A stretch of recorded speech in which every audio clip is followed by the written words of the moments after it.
청년 여성의 시각으로 다양한 주제들 다뤄보겠습니다. 자, 오늘 두 분 전화 연결했습니다. 개관올레 이진송 편집장, 안녕하세요. 안녕하세요. 네, 반갑습니다. 오늘부터 3주간은 또 새로운 분과 함께하겠습니다. 청소년 페미니스트 네트워크 BT의 최유경 활동가, 안녕하세요. 네, 안녕하세요. 네, 반갑습니다. 자, 오늘은 저희가 이제 혐오 표현에 관련된 이야기를 좀 해보려고 하는데, 뭐 대선 올림픽 이걸 뭐 계기로 삼지 않아도 뭐 혐오 표현이 우리 사회에서 늘 문제가 되고 있어서요. 보통 이것이 주로 사회적 약자를 향하는 경우가 많은데 두 분은 어떠세요? 직접 뭐 혐오 표현의 대상이 돼 보셨거나 아니면 본인이 또 무심코 이런 표현을 내뱉어 본 적은 있으신지 고백을 한번 좀 들어보고 싶습니다. 먼저 이진송 편집장께서 얘기해 주시겠어요? 네. 일단은 제가 20살이어서 2007년 무렵에는 댕장녀라는 표현이 되게 유행이었는데요. 네. 그러다 보니까 이렇게 소위 말하는 약간 사치스러운 여성들을 이렇게 멸칭으로 하는 혐오 표현입니다. 이게 굉장히 사회적으로 유행을 해서 사실은 이런 표현들을 그 당시 여대생들이 굉장히 많이 들었고요. 그리고 중학생 때 생각해보면 친구들하고 놀 때 약간 이렇게 놀린다고 장난의 의미로 약간 애자라는 표현을 많이 썼는데 그게 사실은 장애인을 약간 희화화하는 혐오 표현이거든요. 네. 그래서 그때는 그게 이제 그런 줄도 모르고 친구들하고 이제 놀 때 이렇게 많이 썼었던 그런 일도 있습니다. 네. 그러면은 어떠세요? 최유경 활동가께서는. 사실 저도 뭔가 제가 들었던 것보다는 좀 제가 뱉고 놀라는 기억들이 좀 더 많은 것 같은데요. 사실 제가 활동을 하지만 그렇다고 또 제 언행이 완벽하게 막 PC하거나 되게 인권적이란 건 또 아니어가지고. 인간이니까요. 네. 그래서 사실 저는 요즘에도 막 친구들이랑 편하게 대화하다 보면 네. 제가 청소년 이제 나이주의 철폐 운동을 하면서도 막 친구들한테 막 애처럼 부르지 말라고 이렇게 무심결에 말하거나 혹은 이제 좀 장애인을 혐오하는 뭐 결정장애가 있다는 표현을 사용하거나 그렇죠. 좀 이렇게 무심결에 이런 표현들을 쓰면서 사실 이런 혐오 표현들이 또 얼마나 우리 삶에 깊숙이 좀 스며들어 있는지 이런 것들을 좀 실감하게 되는 것 같아요. 그러네요. 정말 뭐 생활 속에서는 정말 무심코 내뱉는 경우들이 꽤 많은 것 같은데 이 하나하나 살펴보니까 정말 혐오 표현이 많구나 이런 생각이 들어요. 재미로 쓴 말 중에 뭐 최근으로 코로나로 보면 확진자 뭐 저희가 그런 표현도 썼었는데 이것도 사실은 좀 혐오를 담고 있는 게 아닌가 하는 생각도 들고요. 평소에 문제다라고 생각하는 사례들을 한번 좀 나열해 보면서 이제는 그러지 말아야 되지 않겠습니까? 하나씩 좀 짚어보죠. 네. 우선은 제가 요즘에 가장 큰 문제를 끼고 있는 것 중에 하나는 이제 맘충이라는 표현과 그리고 이것과 합쳐진 노키즈라는 표현인데요. 이런 말 자체가 여성의 독박 육아와 그로 인한 고충을 굉장히 사회적으로 좀 배척하는 과정에서 파생이 되었고 네. 또 아동에 대한 무관용과 여성의 그 아이를 돌보는 여성에 대한 비난이 합쳐져서 만들어진 말입니다. 근데 특히 노키즈존 같은 경우에는 이게 혐오 표현이라고 생각을 하지 못하고 업장에서 그냥 공공연하게 걸어놓은 경우도 굉장히 많거든요. 네네. 네, 그런가 하면 또 잼민이라는 표현이 있는데 이게 2019년에서 2020년쯤에 온라인에서 만들어진 신조어로 이제 저연령층, 주로 이제 초등학생 같은 어린이를 지칭을 할 때 사용되는 용어예요. 잼민? 네, 잼민이요. 네, 그 사이트에서 이제 어린 남자아이 목소리 효과음이 있는데 이게 이제 재민이라는 거에서 유래가 됐는데요. 그렇군요. 예전에 초등학생들을 이렇게 좀 폄하하고 멸시하던 혐오층이 어떻게 보면 이제 유행이 바뀌었다고 할 수 있거든요. 그렇게 하면서 모든 저연령층이 이렇게 좀 무개념이다, 예의가 없다, 인터넷 사용을 금지시켜야 한다라는 맥락에서 상대와 언쟁이 붙거나 상대가 적절하지 못한 행동을 했을 때 너 잼민이지 이런 식으로 이제 어린이를 아예 멸시로 의미로 쓰는 단어입니다. 이게 명칭 자체가 워낙 많이 퍼지다 보니까 굳이 혐오 목적이 아니더라도 사람들이 그냥 어린이의 대체 용어로 무분별하게 쓰고 있어서 이게 굉장히 문제라고 저는 보고 있습니다. 많이 퍼질수록 더 문제인 거잖아요. 네, 처음 시작이 어떻게 됐느냐. 네. 자, 그렇다면 어떻게 보세요? 최유경 활동가께서는? 사실은 꼭 이제 우리가 혐오 표현이라고 한다고 해서 욕설이나 이렇게 수위가 막 강한 단어만이 혐오 표현이라고 할 수는 없고 사실 혐오라는 것이 어떤 사람을 기분 나쁘게 하는 것을 넘어서서 좀 함께 살아가는 존재를 지우고 배척하는 일이기 때문에 혐오 표현이라고 부르는 것 같은데요. 네. 사실 저도 이진송 편집장님께서 얘기해주신 그 잼민, 이게 이제 트위치 사이트의 그 투네이션 음성 서비스로부터 시작된 이제 단어인데, 또 잼민이 말고도 이 아동 혐오 표현이 보통은 이제 등골 브레이커나 막 급식충 이런 것들이 또 이제 그러네요. 네. 계보를 잇는 잼민이가 있을 것 같은데요. 그리고 사실은 좀 잼민이와 함께 막 뭐 주식 초보를 막 주린이라고 부르거나 혹은 네. 요리 초보를 요린이라고 부르거나 맞아요. 이런 단어들의 유행을 좀 주목해 볼 필요가 있을 것 같은데요. 예. 사실 이 린이 같은 표현은 어린이에서 온 거죠. 맞아요. 네. 어린이와 이제 어떤 주식 할 때 이제 좀 합성어로 유행하는 것인데요. 사실 이거 이 땡미니 같은 경우는 이제 작년에 이제 서울문화재단의 홍보물에 쓰여서 논란이 되기도 했었는데요. 하지만 이게 또 공기관의 홍보물에 쓰일 만큼 굉장히 좀 대중적인 용어가 되었어요. 그렇죠. 네. 하지만 그럼에도 이런 린이라는 표현이 결국에는 어린이와 초보자를 같은 의미로 치환하면서 어린이가 우리가 동등한 사회 구성원이기보다는 기본적으로 초보자처럼 서툴고 부족한 존재라는 편견을 드러내는 말인 거잖아요. 그러네요. 그래서 사실 잼민이 같은 경우도 뭔가 막 우리가 인터넷상에서 막 라떼는 이런 식으로 시작하는 뭐 꼰대 문화 역시 이렇게 밈으로 사용하지만 사실 꼰대 집단이라는 것은 우리가 흔히 이제 40, 50대 남성들을 상정하잖아요. 네. 그래서 이들은 사회에서 좀 기득권을 가지고 있는 집단이고 꼰대 문화를 이렇게 라떼는 뭐 이런 식으로 전복적으로 답습하면 풍자가 가능한 지점일 텐데 이에 반해서 어떤 좀 잼민이나 땡민이처럼 이렇게 사회적 소수자를 풍자하는 것은 풍자가 아니라 뭔가 부족하고 불완전한 것에 대한 좀 조롱과 혐오일 수밖에 없다는 생각이 듭니다. 그 위치가 어디냐에 따라서 그건 혐오가 될 수도 있고 풍자가 될 수도 있고 그럴 수 있다는 얘기네요. 네, 그렇죠. 시선을 어떻게 보느냐. 맞아요. 자, 그러면 조금 지금 마침 그런 질문을 던져주셔서 그럼 무엇이 혐오 표현인지를 조금 더 들여다볼까요? 어떻게 보세요? 어떤 기준으로 보고 계세요? 일단은 개념적으로 먼저 얘기를 하자면 특정 정체성을 가진 집단을 이제 단체로 좀 따잡아서 매도를 하면서 그들에게 부정적인 프레임을 씌워서 언행에 제약을 가하고 위협을 주는 것이라고 이해할 수 있는데요. 네. 이게 전반적으로 차별적인 혐오를 표현하는 것으로서 반드시 어떤 특정 결과를 동반하는 건 아닙니다. 그러니까 이거를 쓰는 사람들도 이게 단순히 누군가를 바로 해칠 수 있다고 생각하지 않기 때문에 조금 더 놀이로서 마음 편하게 쓰는 측면들도 있거든요. 네. 그런데 또 그런가 하면 어떤 혐오 표현들은 특정 집단에 대한 증오나 배척 같은 직접적인 공격 선동까지 담기도 하거든요. 예를 들면 이제 외국에서 아시아 계열을 향한 어떤 살인 협박이라던가 이런 그렇죠. 식으로 굉장히 직접적으로 가기도 해서 이런 그 혐오 표현의 특징이 또 사회적 약자를 향한다는 특징이 있습니다. 그러니까 노키즈존은 있어도 소위 말하는 가장 많은 진상을 부리는 중년 남성층이나 취객을 일컫는 표현은 없다는 것이 이거랑 보면 알 수 있는데요.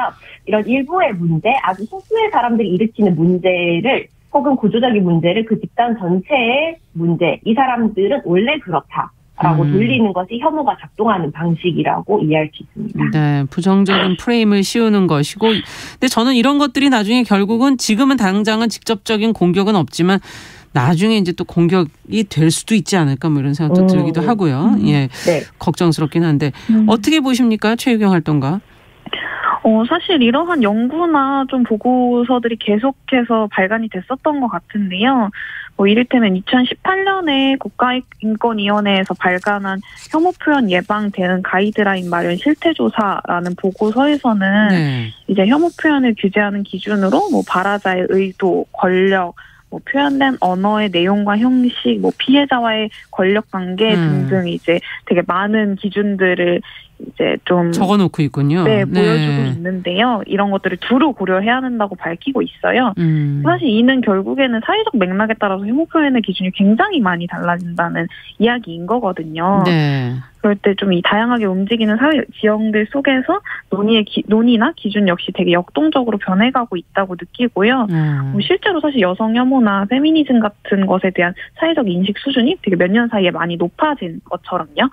네. 개인적으로는 뭔가 혐오 표현이 어디까지인가를 질문하기 이전에 네. 좀 이 혐오 표현이나 혐오의 기준에 대해서 우리가 이야기 나눌 수 있는 공론장이 현재 좀 한국 사회에 부재하다라는 생각이 들어요. 뭐 이를테면 차별금지법, 포괄적 차별금지법을 논의하는 과정 역시 네. 우리 사회가 어떤 혐오 표현을 규제할 것인지에 대한 논의의 과정을 만들 수 있을 거라고 생각하는데 사실 거대 정당들이나 기득권자들은 대부분 이 사회적 합의가 되지 않았다는 이유로 이런 구체적 기준이나 합의를 만들기를 꺼려 하잖아요. 그렇죠. 근데 그럼에도 불구하고 어디까지 혐오로 볼 것인지는 일정 부분은 혐오의 기준에 대한 논의의 장이라는 과정 자체가 답할 수 있을 거라고 생각합니다. 네, 원래 그런 용어를 하나를 쓸 때도 서로가 다른 생각을 할 수 있기 때문에 그것을 맞춰 나가는 게 상당히 중요하고 혐오라는 건 좀 사회적 맥락 속에서 지금 오는 거라 그러니까 더욱더 좀 논의가 필요한 거 아니냐라는 지적을 해주셨어요.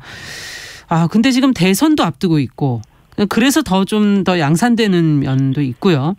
올림픽 속에서도 지금 이런 것들이 격해지는 모습도 보이고 있거든요.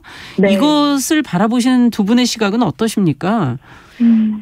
일단은 지금 베이징 올림픽이 진행이 되고 있다 보니까 네. 온라인 상에서 특히 중국 관련한 혐오 표현이 굉장히 넘쳐나는 양상을 보이고 있는데요. 예. 쇼트트랙 경기 결과 같은 것들이 맞아요. 부당하게 납득할 수 없는 결과가 나왔을 때 이제 뭐 짱깨라는 표현이 나온다던가 중국인들은 나가라던가 그리고 이제 대학생들이 자주 쓰는 에브리타임 같은 게시 그 사이트에는 이제 중국 유학생들에 대한 혐오 표현 같은 것들이 좀 범람하기도 했습니다. 이게 혐오 표현이 좀 쉽고 직관적이고 많은 사람들의 반응을 자극적으로 이끌어낼 수 있기 때문에 격한 상황일수록 인기가 좋은데요. 이게 사실은 한국 내 중국인 나아가서는 외국에 있는 아시아인 전체에 대한 위협이 될 수도 있음을 좀 잘 인지해야 될 것 같고요. 최근에 윤석열 후보의 대선 공약집에 여성 혐오 표현 우토케가 나와서 논란을 빚었는데 이것에 대해서 이준석 국민의힘 대표는 이게 인터넷 밈에서 나온 것이다. 인터넷에서 유행한 이미지나 영상에 대한 것이다라고 얘기를 했는데 인터넷 밈 자체는 혐오 표현인 것이 굉장히 많습니다. 이걸 어떻게 속간해서 골라내서 사용하는가가 핵심이라고 생각을 합니다. 네, 인터넷 밈 중에는 그렇게 혐오 표현이 많군요. 네. 자, 그러면 최유경 활동가께서도 좀 더 대선과 지금 올림픽을 보신 소감을 좀 느낌이나 생각들을 좀 얘기를 해주시죠. 네, 이진송 편집장님께서 말씀해 주신 것처럼 사실 이번에 베이징 올림픽에 편파 판정 논란이 있었던 직후에 이제 SNS를 보면서 막 뭐 착한 짱깨는 죽은 짱깨뿐이다 이런 식의 되게 옛날에 소위 옛날에 사용되었던 중국인 혐오 표현들로 분노를 표현하는 사람들을 보면서 되게 상당히 놀랐는데요. 이를테면 저는 이제 20대 초반의 여성이다 보니까 짱깨라는 단어를 되게 많이 막 듣고 자란 편은 아니거든요. 그에 비해서 조금 더 연령대가 높은 분들이 많이 사용하셨던 언어다 보니까 그럼에도 불구하고 편파 판정이라는 이유 하나만으로 뭐 짱깨는 역시 미개하다라는 식의 혐오 표현이 곧바로 온라인 공론장을 되게 침범하는 거를 보면서 이 혐오 표현을 퇴장시키는 것을 단순히 요즘은 그럴 때가 아니지, 시대의 흐름이 아니지라고 말하는 게 아니라 이것이 이런 혐오 표현들이 타인의 존엄한 삶을 해치는 좀 명확한 혐오로서 규정됨으로써 퇴장되는 것이 얼마나 중요한지를 좀 다시 실감할 수 있었던 것 같고요. 그리고 대선 같은 경우에는 사실 최근에 이제 윤석열 대선 후보의 아내인 김건희 씨에 대한 그 마이클 잭슨을 닮은 여인이라는 노래가 굉장히 또 논란이 됐어요. 그래서 이 안치환 씨가 이 노래를 발표하면서 보도가 나왔었죠. 가사로 이제 여성과 인종 혐오들을 가감없이 보여주었는데요. 사실 마이클 잭슨이 거듭 성형을 해야 했던 역사나 이유 같은 것들이 굉장히 또 인종과 국적에 기반이 있는데 그것을 이제 싹 다 무시하고 그저 대통령 후보 아내의 이제 얼굴과 성형 등을 붙잡고 늘어졌던 건데요.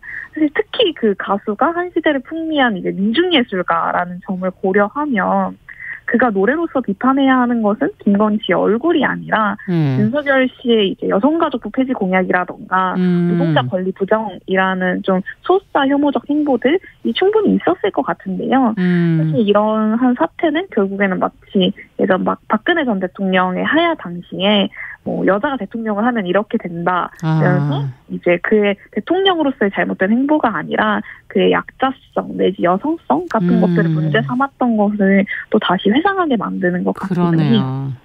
네. 자, 그렇다면 어떻게 해야 이런 혐오 표현을 좀 줄일 수 있을까요? 스스로 노력할 부분도 있고 제도적으로 좀 받쳐줘야 될 것도 있고 그럴 것 같은데 먼저 이진성 편집장께서는 어떻게 보십니까? 네. 일단은 가장 먼저는 좀 포괄적 차별금지법을 제정을 해서 성희롱 표현을 규제하는 게 좀 필요하고요. 예. 그리고 저는 교육의 비중이 굉장히 크다고 생각을 하는데 수능이 끝난 고등학교 3학년 대상으로 혐오 표현 관련 강의를 나간 적이 있습니다. 굉장히 많은 지속적인 교육이 필요한데 지금 잼민이라는 표현을 쓰면서 어린이를 배척하는 20대의 경우에 이제 급식치원 같은 혐오 표현을 들으면서 배척당한 세대거든요. 어린이일 때. 그렇기 때문에 이러한 혐오 표현은 학습되는 경향이 있다고 생각을 해서 이제 지속적인 교육이 필요하다고 생각합니다. 어렸을 때 이런 혐오 표현을 듣거나 배척을 받은 경험이 있다면 더 그걸 사용할 수 있게 된다. 이런 지금 얘기신 거군요. 그래서 교육이 중요하다. 네. 사회도 상당히 중요한 역할이 결국 이런 말을 들으면 결국 쓰게 되니.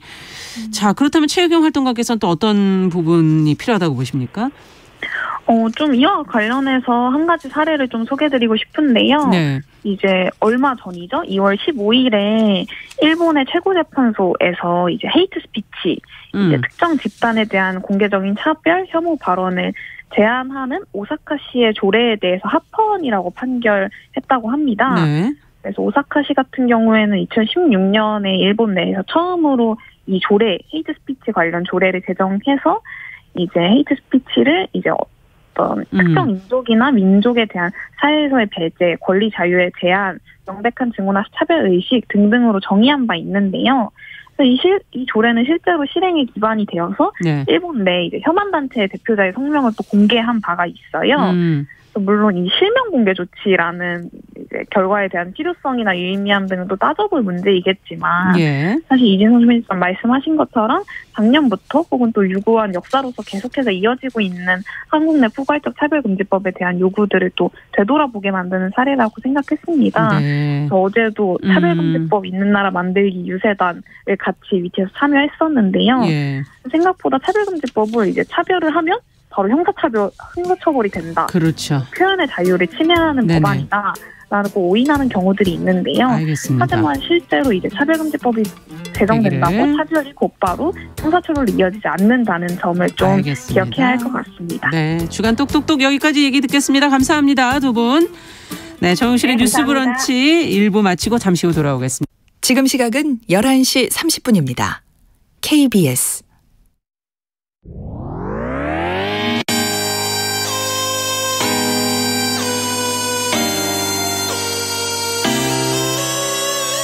어떤 사람들은 삼루에서 태어났으면서 자신이 삼루타를 친 것처럼 생각하며 살아간다라는 말이 있어요. 3분 즉석카레 만들듯이 법안을 뚝딱뚝딱 잘 만들어내시는 분들이 왜 여기에 대해서는 이렇게 직무유기를 하고 있을까 그런 문제가 들고 깔끔하게 여성 팬티에 달려있는 정체불명, 의미불명의 리본에 대해서 생각을 하게 됩니다. 도대체 이 아이는 왜 있는가. 경쾌하게 정말 그런가요? 외신도 당황한 거죠.